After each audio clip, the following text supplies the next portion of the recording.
ስማት ሌላ ነገር ስላላችሁ ነው እንደዚህ የምትሆነው። አይመለከትም ሰው ናቲ ዝም ብለህ መሰማለህ እንዴት ትስማኛለህ? የያዙትን ይዞ ባንድ እንደመጽናት ምንድነው ያዩትን ሁሉም ማመኘት አለ። አይናቲሻ ዛሬ እንደዚህ ልትናድር ትናንትና አርፋ ብትቀመጥሳ ቢቀርበሳ ይሄ ፕራንክ የሚባል ነገር በሴት ደርቦ ቢቀርበሳ እና እንግዲህ እንደተመለከታችኋቸው እኛ ይበርዳሉ ይታረቃሉ ስንል ጭራሹን እያባባሱ ነው የሚሄዱትና አንቺ ምንድነው የሚባለው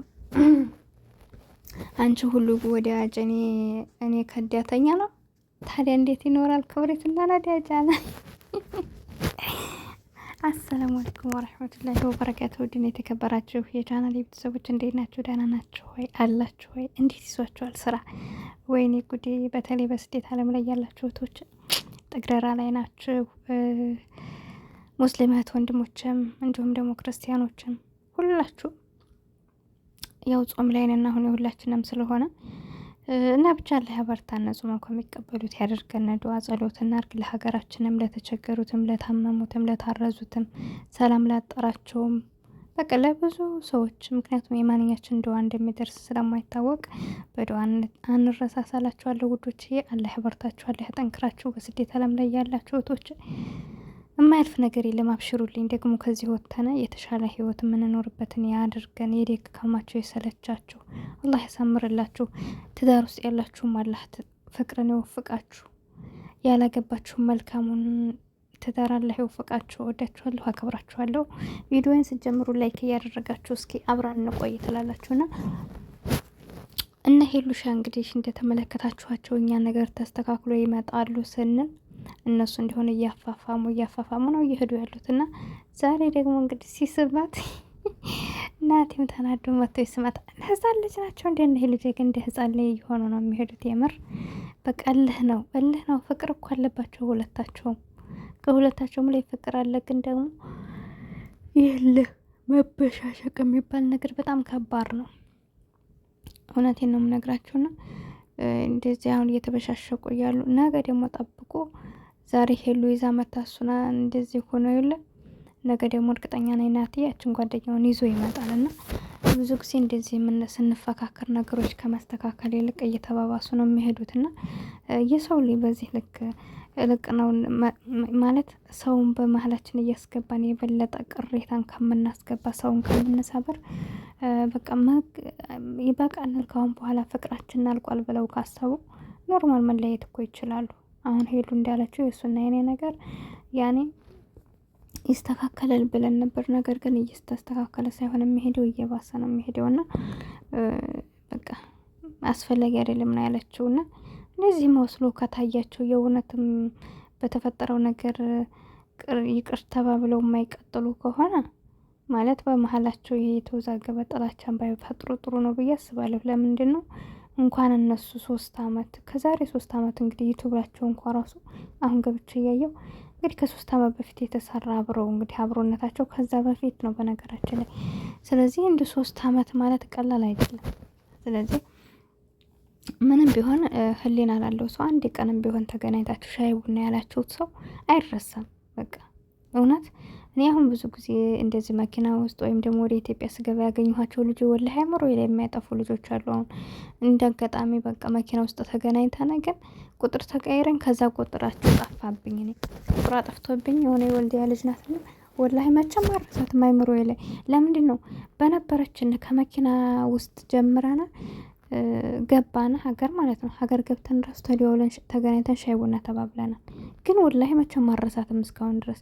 ለምንድን ነው ህሊና ላለው ሰው የሰው ላይ ተገናኝታችሁ ያቺ ያሳለፋችኋት ትንሽ ነገር በቃ በቂ ናት። ገባችኋ? እንኳን ይሄን ሁሉ ብዙ ወጪ አውጥተው ብዙ ነገሮች እያሳለፉ በደስታ ያሳለፉ ሰዎች በዚህ ልክ ተረካክሶ መለየት የለበትምና ያችን ሊማረሳል። ለምንድን ነው በቃ ከተገናኘንባት ቅጽበት ጀመረን ብዙ አላሳለፍንም። እንዳልኳችሁ ሻይ ቡና ተገናኝተን 2 ቀን ብለናል። ከዛ ወዲህ በቃ እኔ ወደ አረብ ሀገር ተመልሼ መጣሁ፣ እሷ ጠፋች። ከዛ ቁጥሯን ሲሟን ትታው ሌላ ሀገር ሄዲያ ይሁን አላቅም። ሌላ ደግሞ ቤተሰቦቿን ስለማላቅ በምን ላገኛት ቦታውን አሁን በህዲ ራሱ ሀገር ማውቀው አይመስለኝም። ራስቸዋለሁ ስማቸውን ስላልያዝኩ ማለት ነው። እና እንደዛ ስለነበር ብቻ ከባድ ነው። እና የሰው ልጅ በዚህ ልክ ሰው ስትሆኑ ሰውን ታስታውሳላችሁ። ያሳለፋችኋን ነገር አንድ ቀንም ብትሆን በቃ በዛ ልክ ነው እና ሰው ላይ ጋር አብራችሁ ከኖራችሁ እሰየው። መኖር ካልቻላችሁ ደግሞ በሰላማዊ መንገድ መለያየቱ የትልቅ ሰው ባህሪ የመልካም ሰው ባህሪ ነውና የትም ቦታ ቢሆን መልካም ሰዎች ሁኑ። ሰው ላይ አብሮ ስላልኖረ ተብሎ በቃ በዚህ ልክም ብሽሽቅ ጥሩ አይደለም። በዚህ በምትበሻሸቁ ሰዓት ያን ሰው ሲናደድ እናንተን የሚያረጋችሁን አታውቁም። ወይ ደግሞ አብሯችሁ ያለን ሰው አሁን አይታችኋል። ቅድም ላይ እንግዲህ ናቲ መጥቶ ሄሉን በንዴት እንደዛ መጥቶ ሲሰማት ገፍትሮ ነው የጣለው። አይታችኋል። ልጁ ገፍትሮ ሲጥለው ተናዶ የሆነ እየተናነቀው ነበርና ወይ አፍንጫውን ብሎ ቢገለውስ ወላሂ ጥሩ አይደለም እንደዚህ አይነት ነገርና የሰው ልጅ መርከም ያለበት እልህ መያዝ ያለበት እናንተ ተጋፍጣችሁ መውጣት ያለባችሁ እኮ ለሚጠቅማችሁ ነገር ነው። ለምሳሌ እኛ ስደት ዓለም ላይ ሆነን እንደዚህ እየከፋን እንደዚህ ተረግጠን የምንኖረው ለምን ይመስላችኋል? ነገን ተደስተን ለመኖር እኮ ነው። ነገ የኛ ህይወት ብለን ስለምናስብ ነው። ነገ ብር ስለምናገኝበት ነው። ያ የምንሰራው ብር ወይ ቤት ሊሆን ይችላል ወይ ደግሞ የሆነ በቃ ሁሉም አላማ አለውና ለምንፈልገው አላማ እንዲደርስልን ብለን ስለምናስብ እየከፋና መተኛት እየፈለግን ማረፍ እየፈለግን መቀመጥ እየፈለግን እንደዚህ በቃ የእነሱን ጮኸት ችለን እንሰራለን። ስለዚህ የሰው ልጅ ነገ በምታገኙት ነገ በምትደሰቱበት ነገር ነገ ማረፊያችሁ በሚሆን ነገር ነገ ህይወታችሁ ፍቅራችሁ በሚሆን ነገር ልፉ። ግን ደግሞ እናንተ ትተነው እንሄዳለን ብላችሁ በምታስቡን ነገር ረግጣችሁ መተው ነው እንጂ አስፈላጊ አይደለም። ከቻላችሁ የተላመደ ሰው ባይለያይ ጥሩ ነው።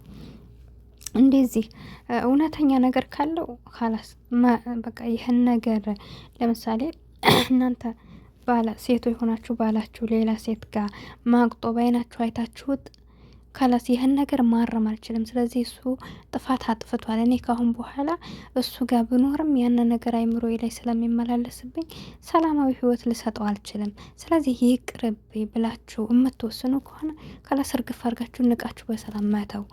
አረ ደግሞ ይሄ ነገር ያደረገው ተሳስቶ ነው ወይ ደግሞ የሆነ ነገር ሆኖበት ነው ድጋሜ ካልደገመ ይሄን ነገር በቃ አላስብም አላስታውስም እንዳልተፈጠረ አድርጌ ህይወቴን እመራለሁኝ እሱ ይበልጥብኛል ብላችሁ ከወሰናችሁ ደግሞ እርግፍ አድርጋችሁ ትታችሁ ህይወታችሁን መቀጠል።